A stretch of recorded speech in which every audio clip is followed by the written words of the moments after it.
Coming up on today's Locked On Big Ten, the first day of the Big Ten is done, plus a little more. We held off here to get you the reaction from the first big game of the Big Ten. Indiana defeats Michigan. We'll talk about it with Locked On Hoosiers' Jacob Rude here in just a minute on Locked On Big Ten.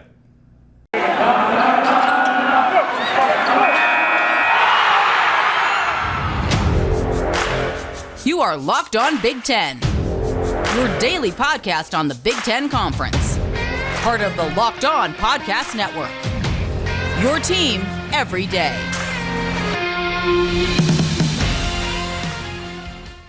Hey, welcome into Locked On Big Ten, and thanks for making the show your first listen every weekday. Coming up on today's show, Jacob Rude is in to break down a game that just happened a little bit ago between Michigan and Indiana. The Hoosiers knocking off Michigan, keeping their season alive just by a hair, and still having hopes, of course, for the NCAA Tournament. Let's get into everything, though, of course, from yesterday in the Big Ten Tournament, and let's talk a little bit about what we just saw before we get into it with Jacob. First off, yesterday's score, Northwestern just barely beat Nebraska. A huge fight from the Cornhuskers, who put together a really nice surge at the end of the season, but their season does come to an end in the first round. Nebraska losing 71-69, the final score. Cornhuskers were up 14 at halftime, and then the Wildcats scored 46 in the second half to take the win. Also, Penn State beat Minnesota 60-51, the final score. Again, Minnesota just a team that had almost nobody coming back from last year, zero expectation, but of course hoping to get a Big Ten tournament win at the very least, but could not get that, and the Gophers season comes to an end as well. As we talked about yesterday, those games not all that consequential. Of course, we'll see if Penn State and Northwestern can make some consequence out of it by spoiling here later today. But first, let's talk about this Michigan-Indiana game and what it means for the bubble. Two bubble teams facing off here at the start of the Big Ten Tournament. Indiana currently on the outside going into this game in many projections. Michigan inside. And the question would be, if Indiana were to win and Michigan, of course, take that loss, could the Big Ten squeeze 9 teams into the NCAA Tournament then? Would there be enough wiggle room for the Wolverines, for the Hoosiers, to be able to get enough of a powerful win to get their bid in without the Wolverines taking that loss? Now, Michigan, as of after this game is finishing up. We talked to Jacob Rude a little bit after. He'll talk about this actually too in our conversation you'll hear in a minute. But Joe Lunardi posted new brackets out after that first round of games. Indiana slips in as what's now the last team in. Michigan goes down to the last of the byes in the NCAA tournament. So as far as the first 4 games that get played in Dayton, Michigan, as of right now, the last team that wouldn't have to play in any of those games. So they've got 4 teams clear between them and missing the tournament, at least as far as Lunardi sees it. If that holds true, here's what I think at least. And we're going to talk with Jacob about this pretty much entirely on the IU side. I think IU, with this win, can make a good argument to be in, given how close they were before. Now, if they had said lost to their Rutgers game and lost to Purdue badly and say we're like 3-4 spots out of the field, as they are in some projections, but the point is they didn't fall far enough down with those losses for me to think that this win isn't going to matter. Indiana, as we'll talk about with Jacob, was playing for its tournament life. The way that it wins this game against another bubble team, I think, matters. I think Indiana has a good shot to get in. On the Michigan side, we'll talk more Indiana with Jacob. On the Michigan side, the Wolverines fall to, again, not even in the first 4 games yet. So if I'm a Michigan fan, I'm thinking, okay, as long as nothing crazy happens across the mid-majors, we should be all right. And to be quite honest, Michigan, I've been saying, should be all right. With the wins against Ohio State, Michigan State, they down the stretch did more than enough, I think, to be able to say, okay, we should be good on Selection Sunday. Anything can happen, and they did, of course, leave the door open a little bit by losing to Indiana. But I think that right now Michigan's safe. If Indiana puts together a decent showing here against Illinois, I think I'd be pretty confident going into Sunday with them, but it's still really close. But we'll end up seeing what happens. We're going to talk to Jacob Rude more about that in just a minute, right here on Locked On Big Ten. We'll get to that right here as we continue our show again on a Thursday. It's the middle of the Big Ten tournament. We are going through games, but after the first and probably most important game of today, we had to talk to Jacob right after, and we'll get that to you here in just a second. Listen, March Madness is great, and of course everyone loves filling out their brackets, but it's maybe have been a while since the last time you actually won a whole lot of money or even close to winning a whole lot of money when you enter into some of those pools. So what are some other ways that you can try to make sure that you can have some fun while also staying profitable during NCAA tournament season? You can do it with Stat Hero's new NCAA Pick'em contests. The new NCAA single game Pick'ems pits the star players against each other in amazing hybrids between fantasy and sports betting. Take control back from those handicappers that always seem to have the advantage and start focusing on the players you know best, with a gameplay that doesn't rely on any big spreads or long odds or fancy props or anything like that. Again, it's a combination of fantasy and sports betting out there that allows you to be able to have some fun while also doing it while betting on the biggest players in the tournament. You can do it right now at stathero.com/locked on for a 100% deposit match. That's stathero.com/locked on and use our promo code locked on for a 100% match. stathero.com/locked on, promo code locked on. Terms and conditions apply. Thanks again for making Locked On Big Ten your first listen every weekday. Make sure also to check out our Locked On Bracket Breakdown coming March 14th, the Monday after Selection Sunday, right here on the Locked On Big Ten podcast feed and YouTube channel. College basketball experts Chris Gordy, Andy Patton, and betting expert Lee Sterling give you in-depth breakdowns on every matchup. It's again the Locked On Bracket Breakdown. March 14th, you'll be able to find it right here on the Locked On Big Ten feed. That one. Yeah, for sure. Oh, all right, you good to go? Yep. All right, cool. Back in here on Locked On Big Ten alongside Jacob Rude of Locked On Hoosiers. We're actually chatting just a little bit after Indiana knocked off Michigan State in the second round of this Big Ten tournament. Jacob, it's been a roller coaster of a season for IU. It was a roller coaster of a game here in this one against Michigan. I mean, we'll start with the most important part, the comeback. IU went on a huge run after seemingly being dead and buried in what was not only this game, but looked like the season. The Hoosiers looked like a team that was desperate, and they played in a way that got them back in, and to a point where it wasn't really all that close at the end. Michigan fought back, but still, IU incredibly impressive. I can't speak enough on it, but I'll let you go ahead and speak a little bit to it. Your just initial reactions after what was, again, a huge win for the Hoosiers. I mean, to be honest, my initial reaction was just being speechless, which isn't great as a podcast host. It was unbelievable. IU's been on the wrong end of so many close games, and the fact that this even got to that point was honestly like unfathomable. They were down 60-43, I think, right around the 12-minute mark. Everybody's kind of writing their referendums on the season and their frustrations with IU kind of no-showing when their tournament hopes were on the line.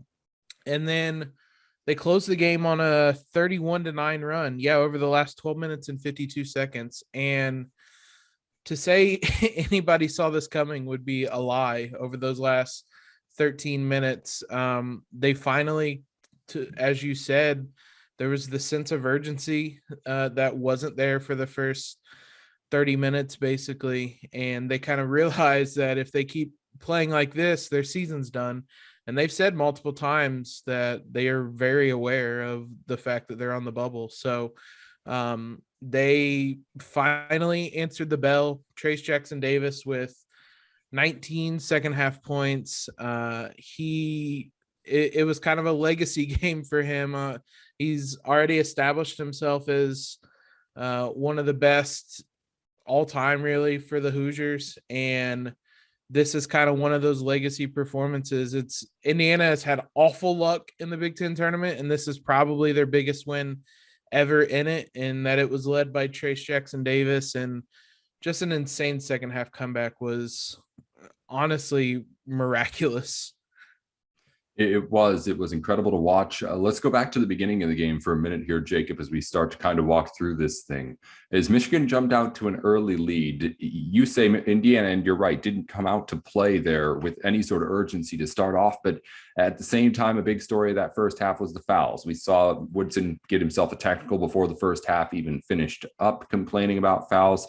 There was a lot of just commotion in an Indiana-centric crowd about how big the discrepancy was in fouls between Michigan and IU. I mean, when you talk about Indiana just not being able to find its groove, how much do you feel like that impacted things as things started off? Because there was foul trouble basically throughout. I mean, we'll talk about in a minute how Indiana did a pretty good job managing it later, but at the beginning of the game especially, it seemed like that was something where when the Hoosiers maybe were trying to get a punch back or two, there would just seem to be always a foul on the other end waiting to get Michigan another step further away. More than anything, that's been a frustrating characteristic of this IU team all season, is that they foul too much. They typically lose the free throw battle in a lot of those games, just the amount of times that they foul. And it's always, I mean, Xavier Johnson seems to be the one that it happens to most often. Just his play style is so aggressive that he can pick up a couple that ticky-tack fouls is what they seem like, but he does it so often that he kind of knows better. But I didn't really care much about the complaints about the fouls in that first half because IU just wasn't doing anything else. It felt like an easy excuse for an IU team that wasn't really attacking the paint like Michigan was. Michigan had I think it was 22-14 in the first half just on points in the paint. They were the more aggressive team in that regard. And when you attack the paint like that, just by nature, you're going to draw foul calls. And the Hoosiers weren't doing that. They were a mess offensively. They didn't seem to have any kind of organization. I mean, Xavier Johnson getting in foul trouble. He was one of the only guys that came out with energy and then immediately got into foul trouble. And Mike Woodson is, you get 2 fouls in the first half, you're done. You're sitting. There has been no exceptions this season. So Xavier Johnson went to the bench, and that hurt. And IU just looked lost for most of that first half. The fouls did pile up, and it was frustrating. It maybe is a little more frustrating in hindsight since we won the game. But, I mean, in the moment, it just felt like one of many things that were going wrong for the Hoosiers. Well, March Madness is here, which means it's almost time to start filling out brackets. And if you're one of the people who actually puts together the big pool, you could be wasting your time by not using runyourpool.com. We've gone over and looked at all the different ways to do this bracket thing, and Run Your Pool is just quite simply the best. They've got not only an easy way for you to just organize your normal bracket pool, but if you're looking to switch it up a little bit or do a little bit more than just the normal thing this year, they've got eliminator style games. They've got survival kind of games. It's all sorts of ways for you to play bracket busting kind of games with your friends, with your coworkers, or anybody really at runyourpool.com.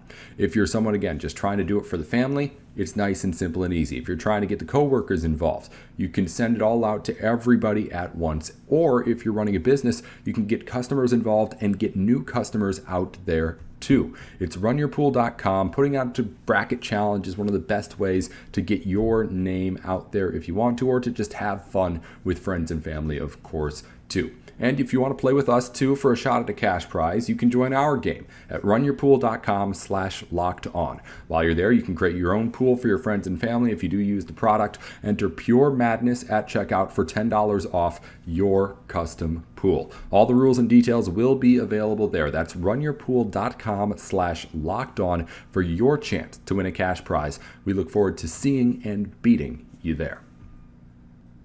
Well, football season might be over, but basketball, of course, is in full steam, as we know, for both pro and college hoops. For all the latest odds, totals, props, and anything else that you could possibly want to bet on, head on over to Bet Online. If you hear a line on a show, on a Locked On podcast, it's from Bet Online. If you want to play along with the stuff we talk about here, go over to Bet Online. You can get it done there, no problem. And of course, with all the sort of convenience that you won't be able to find anywhere else. The new website they have just looks good. If you've been betting on sports for a while, the websites don't always look great. And if you head over to Bet Online, you can Of course, as always, bet on anything you like, but also get the information that you need to make the right bets and make sure that you're putting your money where the smart money is going to. So head on over to BetOnline right now and learn more. BetOnline, where the game starts. Also, a quick reminder before we get back into things with Jacob. Thanks for making Locked On Big Ten your first listen of the day. Be sure to make your second listen Locked On NFL Draft. Ryan Tracy and former NFL corner Eric Crocker bring the NFL Draft to you live to life every day with insight and analysis on college football prospects and NFL front offices. It's free and, of course, available wherever you get your podcasts. And you mentioned that was my biggest note from the first half, really, was that while the fouls were coming for Michigan, they were attacking heavy inside. What do you feel like was the biggest difference? I mean, what was the adjustment that was made that Michigan tried to keep doing the same in the second half, and it just wasn't working, and it allowed IU to obviously make the comeback. What was the defensive adjustment there? Because it just seemed like Michigan was going to be able to do that all 40 minutes. It seems like a cop-out. Effort is a big thing more than anything else. Is just effort can help cover up a lot of mistakes. And IU defense has been their calling card all season long. And that's what made that first half so out of the norm. So part of it was just guys on the perimeter, just containing drives. Usually Trace is back there to defend the rim, but when you have someone like Hunter Dickinson in the post, you can't leave him alone. So Trace wasn't there as much to defend the rim. And so a lot of Michigan's drives to the rim ended with layups because there wasn't anybody there to deter them. Mike Woodson, he never really says what happens in the locker room, but he was certain to say he yelled at them quite a bit at halftime in the locker room to let them know that was entirely unacceptable. He specifically said he also got on to Trace Jackson Davis to let him know that first half was unacceptable. So I think just an overall just sense of urgency and effort. IU didn't play perfect in the second half, especially offensively, but when you're trying, which they weren't doing for much of that first half, it overcomes some of those mistakes. And I think they did get Michigan sped up a little bit. Michigan had almost, I think, as many turnovers as field goals. They had 10 turnovers and 8 field goals in the second half. So they got Michigan sped up a little bit, forced some turnovers. And then once that momentum starts, everything just seems to snowball, good and bad. Well, IU obviously gets the big win and moves on in the next round of the Big Ten tournament to play tomorrow. That more on that in a minute, but we have to, of course, talk about what this means for the NCAA tournament, Jacob. The reason why the desperation was there was because if you don't win this game, then your last 3 games are losses to other bubble team Rutgers, rival Purdue, and then other bubble team in Michigan too. That does not look good going into a Selection Sunday, even if the projections did have IU still sitting right there on the edge. It felt like with everybody in the stadium, like this was the must win. We established it was a must win before when we had you on the show earlier this week. But now the win has already come there. And we've had a team like an Xavier yesterday lose also in the Big East tournament. So as things start to shift a little bit, how are you feeling right now as far as making that field of 68 after getting this win? And also, not to be, I guess, overlooked, getting it in this way too. Mm-hmm. Yeah. And I in general, wins against bubble teams seem to carry more weight this week. And doing it the way Indiana did it, there's no way anybody is going to miss that one. Everybody saw how Indiana won that game. The way things shook out, as you mentioned, Xavier losing, Wake Forest losing. But even before tip-off, I felt that if Indiana won, they were in the tournament, which is why I think that was a general consensus for IU fans. If they win, they're in, which is why that first half was so maddening. But I do think Indiana is in the tournament at this point. They're still gonna have to sweat it out. Obviously, a win over Illinois seals it entirely. But even with today's result, I do think Indiana is in. But it's still, there's still some debate. Joe Lunardi right before we started recording, released his latest update, and IU is the last team in the tournament. So you're looking at it's still going to be close, but I do think Indiana is probably in as we speak. Well, let's look ahead then, in or not, as far as the Hoosiers go. They still got to play against Illinois here tomorrow now. And you mentioned some of the struggles with trying to defend a guy like Hunter Dickinson. Well, it doesn't get any easier with Kofi Coburn down there for the Illini. Top seed in the Big Ten tournament. It doesn't really need any more explanation than that. This team's tough. How does Indiana compete? It's a great question because last time we played Illinois, second half, they ran the Hoosiers off the floor in Assembly Hall. In that game, Kofi Coburn had his way. That was one of the poorer showings of the Hoosiers in that second half. They were in the game for a lot of the first half. And then just in general, Illinois played really well in the second half. They shot the ball well. They moved the ball well. But a lot of it started with, not shockingly, Kofi Coburn, just the Hoosiers not really being able to contain him. First and foremost, Trace has to avoid foul trouble, which has been a problem at times. He got into a bit of foul trouble in that one. Indiana, they don't have a ton of size. Trace is a good rim protector, but they just don't have anybody nobody in the country has anybody as big as Kofi, but they don't have anybody that can kind of match up with him really in any way. So at least physically. So it's going to be a really tough test. That Illinois team is really, really good. And I think everything, if the Hoosiers are going to win, is going to center around containing Kofi and making sure that they can stop him. We'll see. They shot the ball really well against the Hoosiers from outside in Assembly Hall. Probably better than they've shot in most games this season. But if they're going to knock down shots like they did against IU in that game, there probably isn't much of an answer. But if Indiana plays with that level of urgency and desperation that they had in that second half, they start the game with that. I like their chances because Illinois is also coming in cold, whereas the Hoosiers obviously had today's game, got things rolling there. So I think Indiana could come out fast and kind of deliver the first punch. We could be in for a game, but they start out slow like they did against Michigan, then I don't think it is remotely possible that they have a comeback like they did. But again, I didn't think it was remotely possible today, and they showed me wrong. So. Mm-hmm. Well, Jacob Rude of Locked On Hoosiers, he says the Hoosiers are in with that win, but of course it's still close, and a lot of Indiana fans would love to get that wiggle room of knocking off Illinois, the top seed in the Big Ten, tomorrow as well.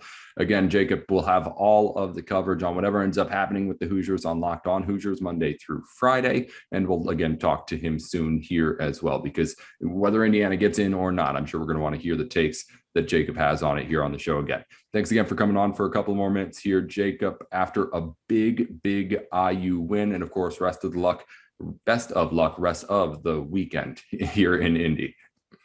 Thank you, because we very well might need it, and on Selection Sunday. All right. Awesome.